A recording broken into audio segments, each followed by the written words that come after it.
Hello मेरे प्यारे बच्चों, कैसे हो आप सब। मैं रितिका हार्दिक क्लासेस से। चलिए स्टार्ट करते हैं एक्सरसाइज 4.5 चैप्टर 4 क्वेश्चन नंबर 1 से। और एक ही क्वेश्चन है तो इसी एक्सरसाइज में हम कंप्लीट कर लेंगे।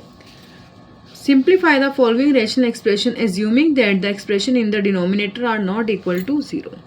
ये कह रहे हैं कि हमें इस इक्वेशन को सिंप्लीफाई करना है, लेकिन जो डिनोमिनेटर है वो कभी भी ज़ीरो नहीं होना चाहिए, नॉट इक्वल टू 0। ठीक है, चलो स्टार्ट करते हैं। फर्स्ट पार्ट है हमारा 3p। यहाँ पे हमने इसको कॉमन ले लिया। अब क्या करेंगे, इनके फैक्टर बनाएंगे। इनके हमें ऐसे फैक्टर चाहिए जो जमा या घटा करने पर क्या आना चाहिए 1, और उनको मल्टीप्लाई करके क्या आना चाहिए 6। तो ये ध्यान रखो मेरे प्यारे बच्चों, 6 किस किस के टेबल में आता है। एक तो 2 के टेबल में आता है, एक 3 के आता है, और 6 अपने टेबल में आता है। उसको देख लो सोल्व करके। 2 3 जा 6। ठीक है, तो 3 में से 2 गया तो क्या बता 1 बना ना, तो हो गए फैक्टर। तो बन गया फैक्टर 3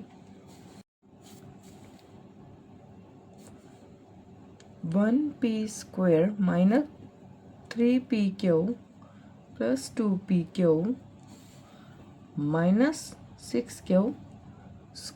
ठीक है, डिवाइड किया। इक्वेशन यही है। इन्होंने जो इक्वेशन बोली थी, क्या बोली थी कि डिनोमिनेटर 0 नहीं होना चाहिए, तो 0 नहीं है ना, ये बोले ना। और अभी जब आंसर आएगा तो वो भी फाइनल हो जाएगा। ठीक है, तो अब कॉमन क्या है हमारे पास इनमें, इन दोनों में p कॉमन है, तो मैंने p ले लिया। p क्योंकि यहाँ पे 2 थे, 3q। अब इसमें क्या कॉमन है, q प्लस 2q, तो p माइनस 2q, सॉरी 3।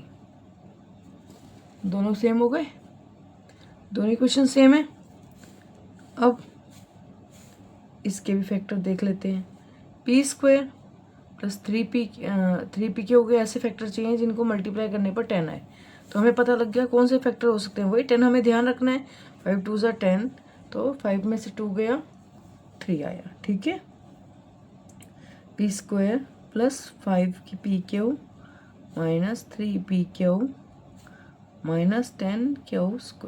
ठीक है, 3p plus 2q p minus 3q। एक इक्वेशन बन गई। अगली इक्वेशन बनी हमारे पास p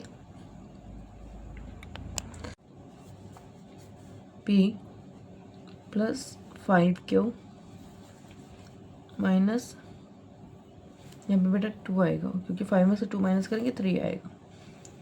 2q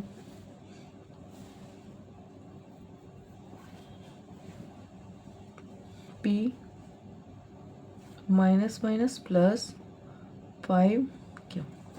ठीक है, अब देखो 3p प्लस 2q अपॉन में p minus 3q divided by p minus 2q p plus 5q।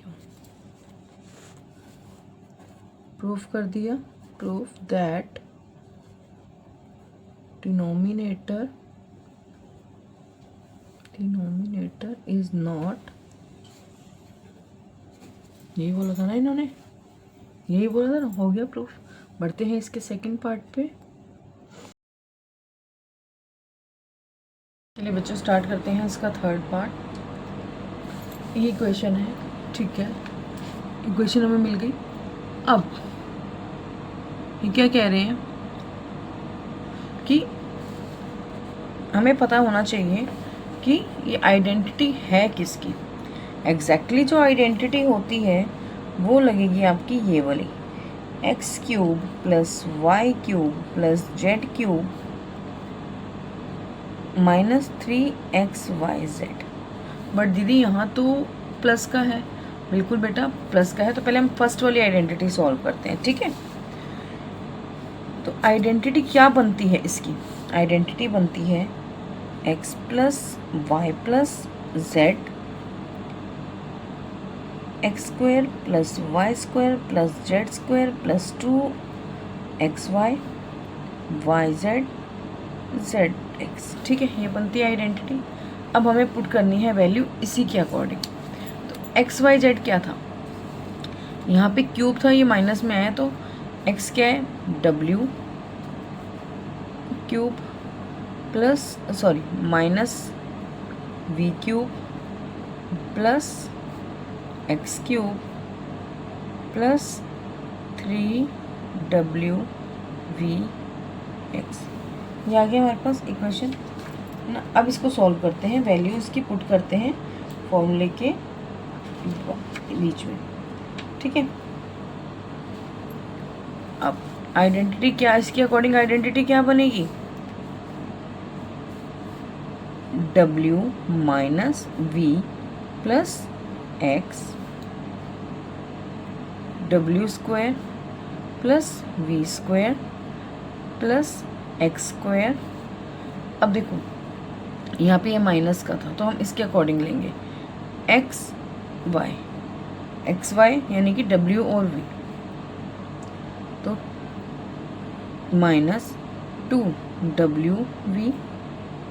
अब वी एक्स जाएगा, तो minus 2v x plus x और w, 2w एक्स। ठीक है, यहाँ तक क्लियर हो गया। आइडेंटिटी हमारी ये बन गई, देखो बन गई ना, चाहे यहाँ पे लिख लो 2w एक्स। ठीक है, ये एक आइडेंटिटी हमें मिल गई। ठीक है, ये मिल गया हमें, एक हमारे पास सॉल्यूशन आ गया। अब हमें इसका सेकंड पार्ट यानी कि ये, अब देखो सेकंड पार्ट क्या था हमारे पास, हम इसको अलग अलग करके इसलिए सॉल्व कर रहे हैं बेटा ताकि आपको समझ आ सके। ठीक है, सेकंड पार्ट क्या था, डब्ल्यू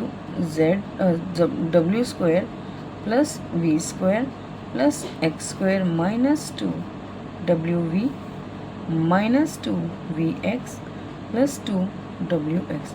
आप नोटिस करो ये सेम इक्वेशन ये अभी मैंने यहाँ पे सॉल्व करके लिखी है, आइए ना, तो ये सेम इक्वेशन आ गई। तो अब हम समझ गए कि ये सॉल्व होगी।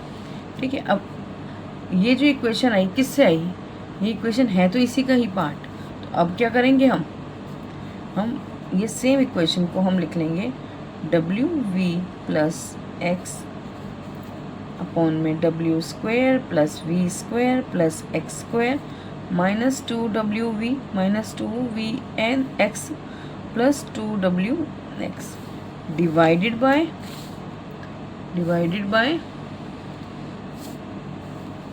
W square plus we square plus x square minus 2w minus 2v x plus 2w X. अब ये कंप्लीट इक्वेशन इससे कैंसिल हो गई।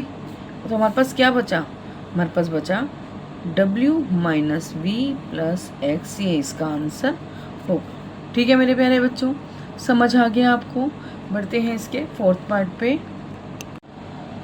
चलिए स्टार्ट करते हैं इसका फोर्थ पार्ट। अब देखो ये है, यहाँ पे हमें फैक्टर करने हैं 2y square minus 2 into 2y into ये 25 किसका था, 5 का, 5 स्क्वायर, तो ये 5z। ठीक है, यहाँ तक क्लियर हो गया। ये देखो ये 25 यानी कि 5 का स्क्वायर है और ये 2y का स्क्वायर है। ठीक है, इसका मतलब क्या कि ये जो आइडेंटिटी बन गई वो बनी है 2y माइनस 5z स्क्वायर की, और ये जो आइडेंटिटी बनी है 5z minus 2y 5z minus plus 2y। ठीक है, तो 2y minus 5z 2y minus 5z divided by 5z minus 2y 5z plus 2y। ये हो गया आंसर। क्लियर है। बढ़ते हैं इसके फिफ्थ पार्ट की तरफ। फिफ्थ पार्ट है इसका x square plus x minus 6 x square minus 7x plus 12। पहले इन दोनों के फैक्टर करते हैं। एक्स स्क्वायर प्लस फैक्टर क्या होंगे, 6 का ऐसे फैक्टर चाहिए जिनको प्लस या माइनस करने पर 1 आए।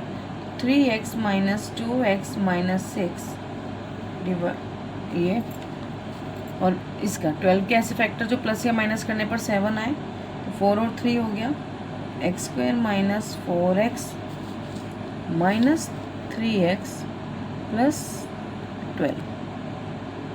ठीक है, तो क्लियर है।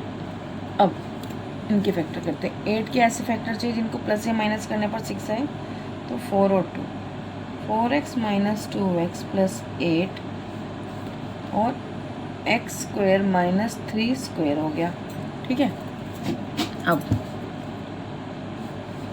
इनमें क्या कॉमन है, x plus 3 minus 2 x plus 3, ये कॉमन आ गया। इसमें क्या कॉमन था, x माइनस 4, और इसमें भी माइनस 3 कॉमन है, तो x माइनस 4 कॉमन आ गया। डिवाइड कर दिया, x minus 4 minus 2 x minus 4 x minus 3 x plus 3। ठीक है, यहाँ तक क्लियर है, यहाँ तक क्लियर है। अब आगे बढ़ते हैं। अब देखो इसको सॉल्व करेंगे। x minus 2 x plus 3 x minus 3 x minus 4 divided by x minus 2 x minus 4 x minus 3 x plus 3। यहाँ तक क्लियर हो गया, यहाँ तक क्लियर हो गया, सॉल्व हो गया यहाँ तक। अब अगर कुछ कट रहा है तो काट देंगे, ये कटिंग हो गई। x प्लस 3 ये रहा, काट दिया। x माइनस 4 काट दिया, x माइनस 3 x माइनस 3 से काट दिया, तो बचा क्या, 1। अभी भी देख लो डिनोमिनेटर 0 नहीं आया, तो आंसर क्या आएगा, 1/1 इसका आंसर होगा। इसी के स्टार्ट करते हैं इसका सिक्स्थ पार्ट। देखो यहाँ पे P4 है, सॉरी P की पावर 4 है। ठीक है, अब देखो P4 16 डिवाइड, पहले मैं इसके सॉल्यूशन लेती हूँ। P4 का मतलब अगर मैं इसको ऐसे लिख लूँ तो कोई गलत बात तो नहीं है, 2 स्क्वायर, ठीक है, 2 2 ज़ा 4, 4 2 ज़ा, 4 को 4 से करेंगे 16 आ गया। अब ये मेरे पास आइडेंटिटी क्या बन गई, पी स्क्वायर माइनस 2 स्क्वायर, क्योंकि आइडेंटिटी क्या बन गई मेरे पास, ये बोलिए देखो आइडेंटिटी बन रही है मेरे प्यारे बच्चों, ए स्क्वायर माइनस बी स्क्वायर, ए प्लस बी, ए माइनस बी, आइडेंटिटी बनेगी मेरे बच्चों, बनी है ना आइडेंटिटी।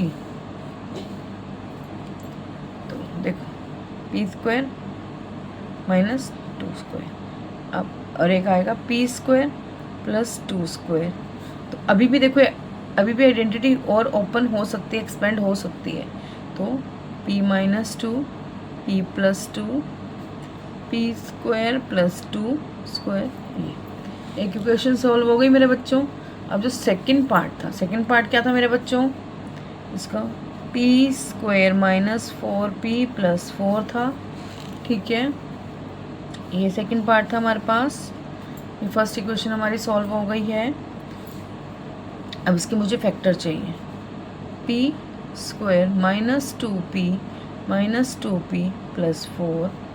अब कॉमन क्या है, p कॉमन है ना, p minus 2p minus 2 common है, p minus 2, p minus 2 p minus 2 आ गई। सेकेंड इक्वेशन भी बन गई हमारे पास, बन गई ना सेकेंड इक्वेशन। अब इसको जैसे जिस फॉर्म में थी ये उसी फॉर्म में लिख लेते हैं। क्या थी ये, p minus 2 p plus 2 p square plus 2 square divided by, क्या है divided by, p minus 2 p minus 2, p minus 2 से p माइनस 2 कैंसिल हो गया। ठीक है, क्या तक समझ आ गया आपको, ये हो गया इसका आंसर। इसी के साथ एक्सरसाइज ख़त्म हो गई है बेटा। बढ़ते हैं इसकी नेक्स्ट एक्सरसाइज पे, जो end of the chapter exercise है। तब तक के लिए अपना ध्यान रखिए, इस चैनल को सब्सक्राइब कीजिए, शेयर कीजिए, लाइक कीजिए, अपना ध्यान रखिए।